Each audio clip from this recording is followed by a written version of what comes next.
अस्सलाम वालेकुम नाज़रीन, welcome back to another episode of ST productions. हमने हमेशा कोशिश की है कि आप तक हम सच पहुंचा सकें, चाहे वो प्रोटेस्ट हो पीटीआई के हक में हो या पीटीआई के खिलाफ हो या किसी भी पार्टी के रेलिवेंट हो। आज का हमारा जो टॉपिक है वो इमरान खान ने जो एक पार्टी तश्कील दी है, 7 रुकनी बेंच जो उन्होंने बनाया है, जिसके अंदर वो लोगों के साथ मुजाहरे के लिए तैयार है, डिफरेंट पार्टियों के साथ, पीडीएम के साथ और डिफरेंट जमातों के साथ, ताकि वो पाकिस्तान की उनके अकॉर्डिंगली पाकिस्तान की फलाह बहबूद के लिए कुछ अच्छा कर सके।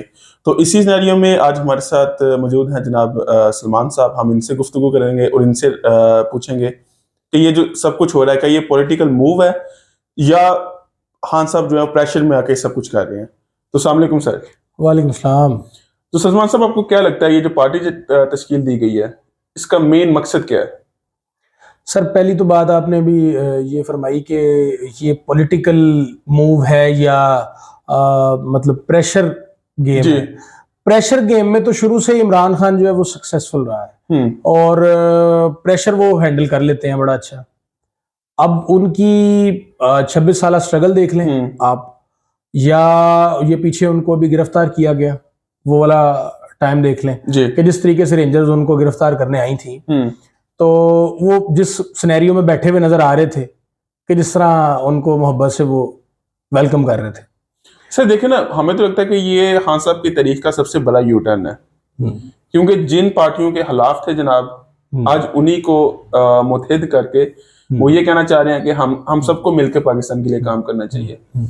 अगर आप देखें तो पीटीआई, नो डाउट आपका जो मंशूर है वो बिल्कुल ठीक है कि 26-23 साल से खान साहब की एक स्ट्रगल है, वो कभी पीछे नहीं हटे या डरे नहीं है, लेकिन इससे पहले आज तक कभी ऐसा सिनेरियो भी क्रिएट नहीं हुआ। सर मैं डेफिनेटली, अब जब लोग छोड़ के जा रहे हैं तो क्या करेंगे वो? डेफिनेटली आपकी बात बजा है, आप सही फरमा रहे हैं, लेकिन सियासत के दो रुख होते हैं बेसिकली। एक रुख वो है जो आपने ब्लंट ऑन सियासत करनी है, स्ट्रेट फॉरवर्ड सियासत, जिस तरह इमरान खान साहब का एक शुरू से मोटो रहा है कि भाई मैं इन करप्ट अनासिर के साथ बैठूंगा नहीं और इनसे किसी किस्म की टेबल टॉक नहीं करूंगा, डिस्कशन नहीं करूंगा। लेकिन मौजूदा हालात के पेश नजर माइट भी ये पॉसिबल है कि उन्होंने डिप्लोमेटिकली अब चीजों को हैंडल करने का सोचा हो, कि मतलब कुछ ऐसे लोगों के साथ भी मजबूरन उनको बैठना पड़ रहा हो जो डिप्लोमेटिकली उन चीजों को वो देखना चाहे। बाकी फर्दर रह गई बात प्रेशर की, तो प्रेशर वो मेरा नहीं ख्याल कि हम तारीख उठा के देख सकते हैं, हिस्ट्री में बहुत से मौके ऐसे आए हैं उनके वर्ल्ड कप वाले काम से सरगर्मी से लेके आप आगे तक देख लें, नमल यूनिवर्सिटी तक देख लें, या उनका शौकत खानम जो हॉस्पिटल है वो देख लें, सारी दुनिया उनके अगेंस्ट रही है और उनके खिलाफ खुराफात बकती रही है, बातें करती रही है, लेकिन उन्होंने एक दफा नहीं, 2 दफा नहीं, 10 दफा लोगों को 20 दफा साबित किया है कि मैं स्ट्रॉन्ग नर्व्स का मालिक हूं। तो ये बात आप भूल जाएंगे वो जो है ना। देखिए, जैसे कि आपको पता है कि पार्टी के जो मेंबरान हैं वो इस्तीफे दी जा रहे हैं, वो माइट बी उसका रीजन हम सबको पता है या कोई बोलना नहीं चाहता, वो प्रेशराइज करके या रिश्वत के जरिए जो है उसको पार्टी को तोड़ने की कोशिश की जा रही है। शायद उसी वजह से इमरान खान साहब का ये रद्द-ए-अमल है। असल में पहली बात तो ये है कि जो लोग इस वक्त मतलब पार्टी को छोड़ के जा रहे हैं, वो आप देख सकते हैं कि मुख्तलिफ पार्टीज से बेसिकली फिल्टर होकर इमरान खान के पास आए थे, और मैं बेसिकली मेरी, और ये वही लोग थे जिनको खान साहब ही चोर करते रहे थे। नहीं, वो बेसिकली अब जातियात पे ना बात करें, हमें बेसिकली बात करनी है एक मेन पॉइंट के ऊपर। मेन पॉइंट ये कहता है कि एक बंदा जो है वो अगर 4 या 5 पार्टियां छोड़ के 6ठी पार्टी में आ रहा है, तो मैं तो समझता हूं कि ये असल चेहरे कई ऐसे बेनकाब हुए हैं बेसिकली बाय द टाइम के हिसाब से ये चेहरे बेनकाब हुए हैं। बल्कि अच्छा हुआ है कि इमरान खान साहब के जो हक में थे लोग वो उनको नजर आ जाएंगे और जो उनके खिलाफ थे वो नजर आ जाएंगे। तो पार्टी के जो लोटे थे या गंद थे, जो करप्ट थे, जिन्होंने 4 पार्टीज चेंज की हैं वक्त के साथ साथ, वो अच्छा हुआ कि इमरान खान को छोड़ के चले गए हैं। इससे एक ये भी फायदा होगा कि यूथ जो होगी उनको भी मौका मिलेगा, मिडिल क्लास लोग जो हैं, जैसे कि यूथ का एक शुरू से इमरान खान साहब का आपको पता है कि एक नारा है कि भाई यूथ के साथ एंगेज किया जाता है, बिल्कुल वो यूथ को भी मौका मिलेगा। ओके, लेकिन मसला ये है कि उन्होंने पार्टी में अपने लोगों को हायर किया या लोगों ने उनकी पार्टी ज्वाइन की, अब वो एक सियासी प्रेशर की वजह से या करंट रिजीम की वजह से सारी चीजों को छोड़ के जा रहे हैं, पीटीआई से मुस्तफा हो रहे हैं। तो आपको नहीं लगता कि अगर ऐसे ही इस्तीफे चलते रहे तो एट द एंड हमारे पास कोई बचेगा नहीं जिसको वोट देना है आपने? सर बात यह है कि वो एक बड़ा मशहूर मकूला है कि मीठे के ऊपर मक्खी जो है ना वो आके बहुत ज्यादा बैठती है। तो ये आप इस बात से कतई नजर के 40 या 42 या 45 लोग उसको छोड़ चुके हैं। ये तो एक ऐसा ही है कि आप ये कहें कि भाई जो है ना, लोग अपना अपॉर्चुनिटी अवेल करने के लिए नहीं आना चाहते। लोग तो लाइनों में लगे हुए हैं अपॉर्चुनिटी अवेल करने के लिए, बिल्कुल ऐसे है। पार्टी से टिकट लेने के लिए। तो इसमें उसके पास इमरान खान के पास बंदों की कमी नहीं है। इमरान खान बेसिकली, इमरान खान को जो लोग छोड़ रहे हैं, मैं आपकी बात से एग्री करता हूं कि इंसान चलता मैन पावर के साथ ही है और उसके लिए प्रॉपर एक टीम की जरूरत होती है, ठीक है ना।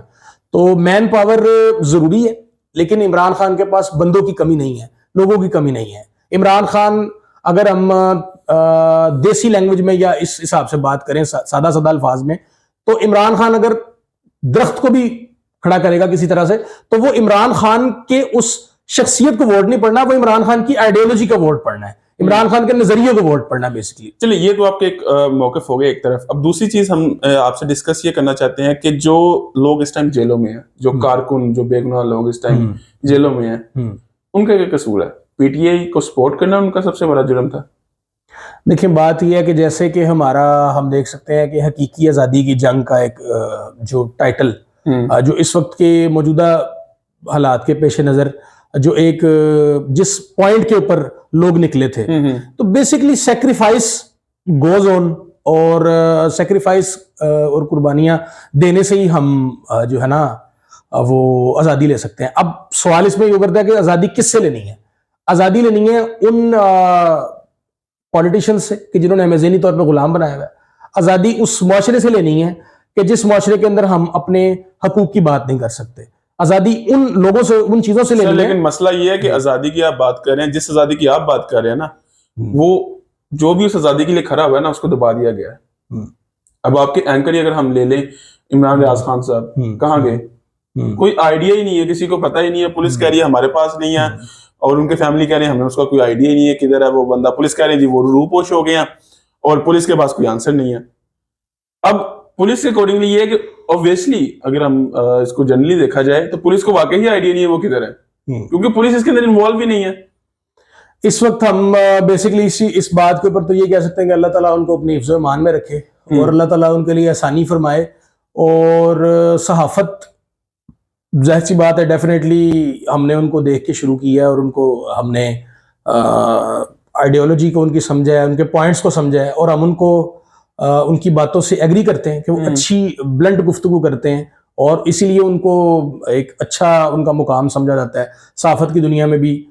तो बेसिकली अब उनके लिए दुआई की जा सकती है, lot of prayers and lot of love for the person, कि अल्लाह ताला खैर करे कि वो दोबारा हम में मौजूद हो, दोबारा उनके तज़किये से हमें फ़ायदा हो। लेकिन कुछ लोग कह रहे हैं कि ये एक पब्लिसिटी स्टंट भी है।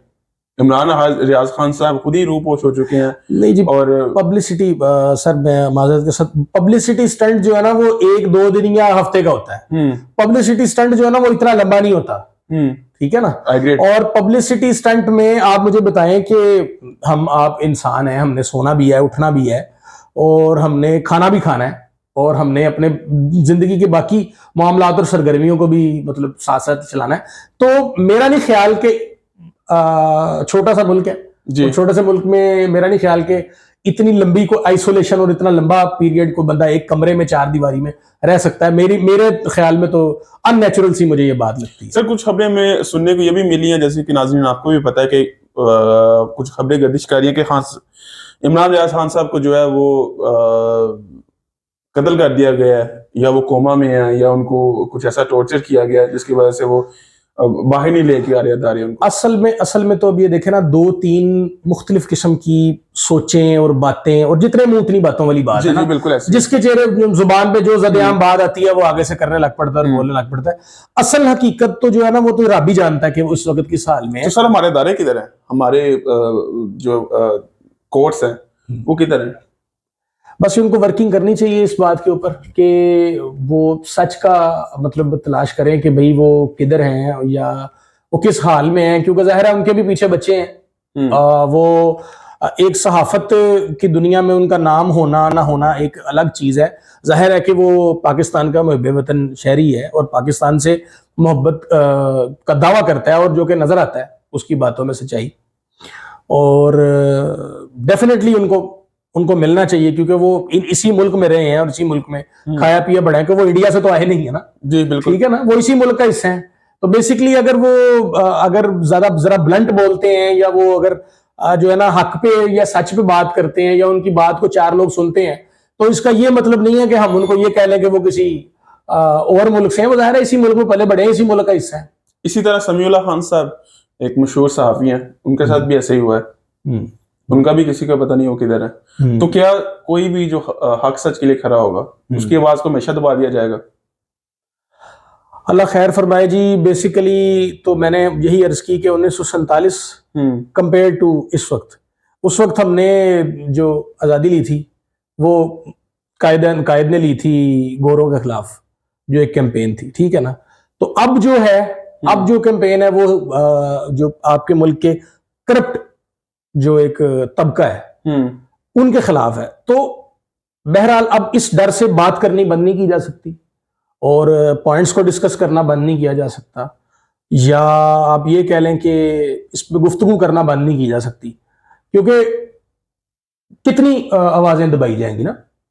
अब एक सहाफी जाता है, उसकी आवाज को दबा दिया जाता है, या वो प्रेशर खुद ही ले लेता है मौजूदा हालात देखते हुए कि भाई मतलब वो अपनी फैमिली को देखता है या अपने और 100 मामला को देखता है, वो प्रेशर ले जाता है। तो एक सहाफी जाता है, उसकी जगह कोई और दूसरा खड़ा हो जाता है, दूसरा तीसरा खड़ा हो जाता है। यही दावा फिरौन का भी था ना। बिल्कुल। तो हर फिरौन के लिए मूसा निकलता है, बनता है, पढ़ता है और आता है। तो ये मामला चलते रहते हैं। इसमें एक शख्स जाता है, उसकी जो है ना जगह दूसरा बंदा ले लेता है, दूसरा जाता है, उसकी जगह तीसरा बंदा ले लेता है। तो ये सिलसिले चलते रहते हैं। कुर्बानियां देनी पड़ेंगी, कुर्बानियां देनी पड़ेंगी, कुर्बानियां देनी पड़ेंगी। बहुत शुक्रिया। तो नाज़रीन, जैसे कि हमने आपको आगाह किया, देखें हमें स्टैंड एज अ नेशन करना पड़ेगा, नोट एज अ पीटीआई या हम पीडीएम से ताल्लुक़ रखते हैं या किसी भी जमात से ताल्लुक़ रखते हैं। हमें अब एक प्योर पाकिस्तानी बन के सोचना पड़ेगा और अपने हक के लिए खड़ा होना पड़ेगा, क्योंकि जब तक हमारा मुल्क तो आज़ाद है सिर्फ नाम के लिए, लेकिन अब हमें हकीकी आज़ादी चाहिए। बहुत शुक्रिया, अपना ख्याल रखिएगा। अल्लाह हाफिज़।